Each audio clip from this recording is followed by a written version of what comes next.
1 March 2026 আজি আমি যাব ওলালোঁ তাজমহললৈ বুলি। আহোঁতে মথুৰা আৰু বৃন্দাবনতো এপাক সোমাই আহিম। যিহেতু হোলীৰ সময়, বহুত বেছি মানুহৰ ভিৰ। চাওঁতে চাওঁতে 4 ঘণ্টা জাৰ্ণিৰ পিছত আমি গৈ পালোঁ আগ্ৰা তাজমহল। পাৰ্কিঙত গাড়ী পাৰ্ক কৰা হৈ গ'ল। মোৰ লগত আহিছে মা, ভাইটি, লগতে বাইদেউ এগৰাকী। তেওঁলোক বহুত বেছি এক্সাইটেড, কিয়নো তেওঁলোকে পৃথিৱীৰ সপ্ত আশ্চৰ্যৰ ভিতৰত এটি বস্তু দেখা পাব, সেইটো হৈছে তাজমহল। অৱশ্যে ইয়াত মই 3-4 বাৰ আহি গৈছোঁৱেই আগতে।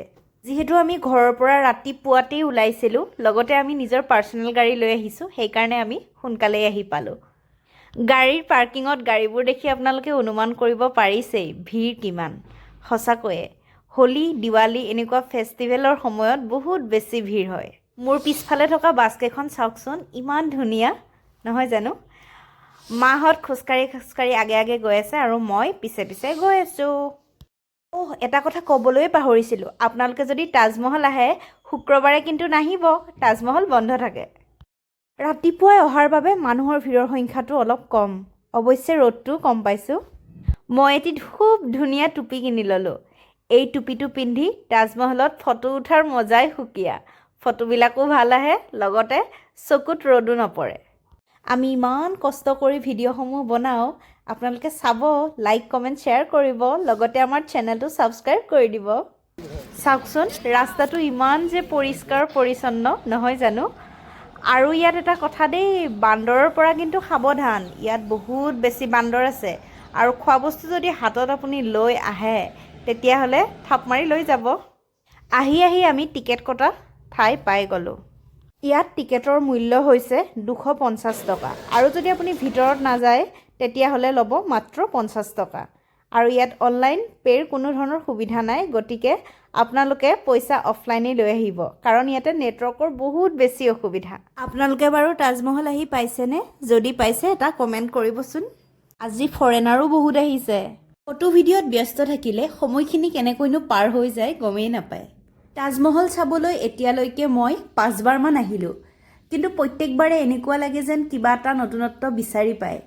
এইখিনি ঠাইত বিশেষকৈ ফটো ভিডিঅ' তোলা মানুহৰ ভিৰটো বেছি হয়। কিমান যে দূৰ দূৰণিৰ পৰা মানুহ আহে তাজমহল চাবলৈ। নাহিবইনো কিয়, দেখিবলৈয়ে ইমান ধুনীয়া।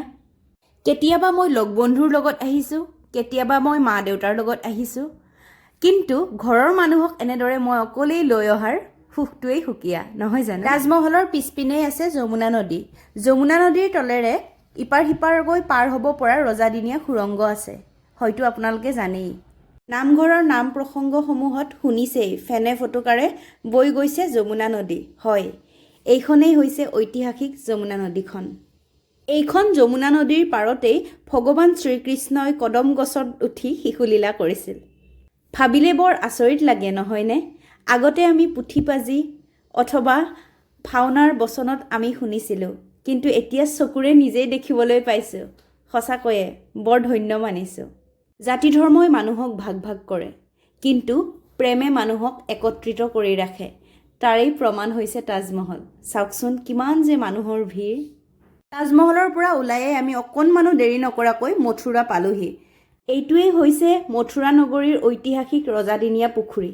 গাড়ীখন পাৰ্কিঙত থৈ গাড়ীখনৰ ভিতৰত আমি ফোন, চেণ্ডেল সকলোখিনি বস্তু থৈ আমি মথুৰা চাবলৈ আগবাঢ়িলোঁ।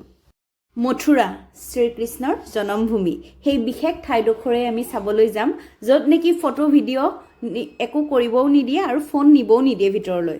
আপোনালোকেও এনেকুৱা ঐতিহাসিক ঠাইসমূহ চাবলৈ আহিবচোন সময় পালে, কিয়নো ভক্তিয়েই আনে শক্তি। নিজৰ কৰ্মজীৱনৰ লগতে ভক্তিভাৱো মনত ৰাখিব লাগে। ভগৱান শ্ৰীকৃষ্ণৰ জন্মভূমি মথুৰা চাই আমি এতিয়া উভতি আহিলোঁ বৃন্দাবন অভিমুখে। চাওকচোন মানুহৰ কি যে লানি নিচিগা ভিৰ।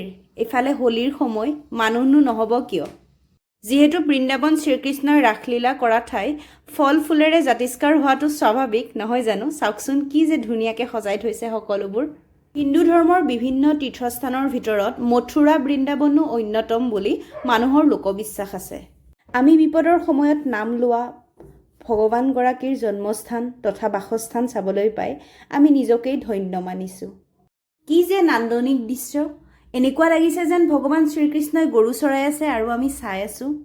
আজিৰ দিনটো এনেদৰেই ভক্তিৰসৰ মাজেৰে পাৰ হৈ গ'ল। যদি ভিডিঅ'টো ভাল লাগিছে লাইক কমেণ্ট শ্বেয়াৰ কৰিব। আজিলৈ আহিছোঁ, বাই বাই।